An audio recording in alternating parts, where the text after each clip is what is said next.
Hi, everyone. Welcome back to our On Our Sleeves YouTube channel. My name is Gina McDowell, and today I'm joined by Dr. Ty Snyder, who is a pediatric psychologist here at the hospital.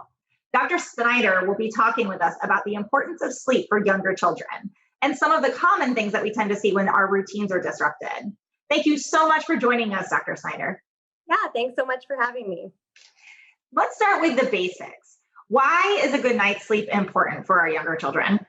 Yeah, sleep is really crucial for a child's development, and making sure kids are getting enough sleep is really the foundation, kind of the building block of a healthy lifestyle.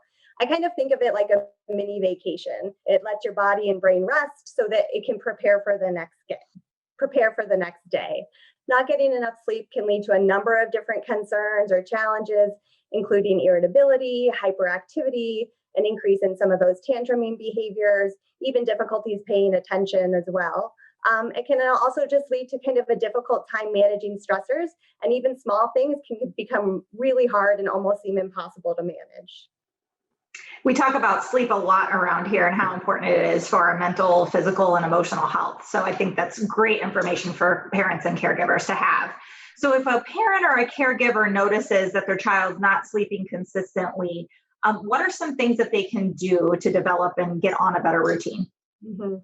I mean, that routine is really important. So it's going to be really critical to try and stick to a schedule during the day, which includes waking up and going to the bed around the same time every single day. Yes, even on weekends and even on days when maybe you're doing school from home or you're doing remote learning. So as much as it might pain you to try and go to bed early and still wake up at 6 o'clock or 7 o'clock in the morning when you have that not day off, but that day where you're working or doing school from home, it's really important to try and keep that wake time and bedtime consistent. And trying to remind yourself that, I mean, it's easy for me to even fall into those work from home days, kind of thinking of it as a day off, but trying to remind yourself that it's a work from home or a school from home day, and you still have to stick to that routine. It's also really important to try and have a bedtime routine where you're doing the same activities in the same order about 20 to 30 minutes before that desired bedtime. For younger kids, this might look like taking a bath, putting on your pajamas, brushing your teeth, using the bathroom, and maybe reading some books or listening to calming music or even singing with them for a little bit of time. It is important during that bedtime routine that we really don't want screens to be a part of that routine unless you're just using them to listen to music or maybe even listening to a relaxation script.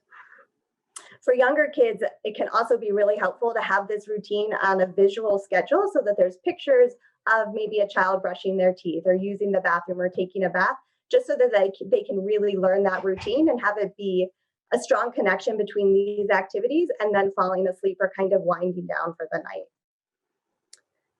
Another thing that can be helpful is just remembering that kids love attention and praise. And so when you're doing these bedtime routines or you're doing these wind down activities, to really make sure that you're giving them lots of praise as they're doing them. So if they're brushing their teeth, really just telling them what a great job they're doing brushing their teeth. And also reminding yourself to try and not phrase these routines as questions, but more as demands. So instead of, hey, are you ready to go to bed? Or are you ready to go take your bath? Which gives them the opportunity to say no, to just instead phrase it as a command or something like, hey, it's time to go get your bath now. Or hey, it's time to start getting ready for bed.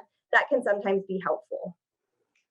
Great information and advice for caregivers. Thank you so much for joining us today, Dr. Snyder.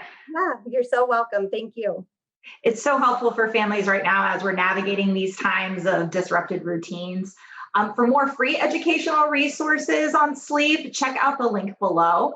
And as always, don't forget to like us and subscribe. I hope this was helpful, and we will see you next time.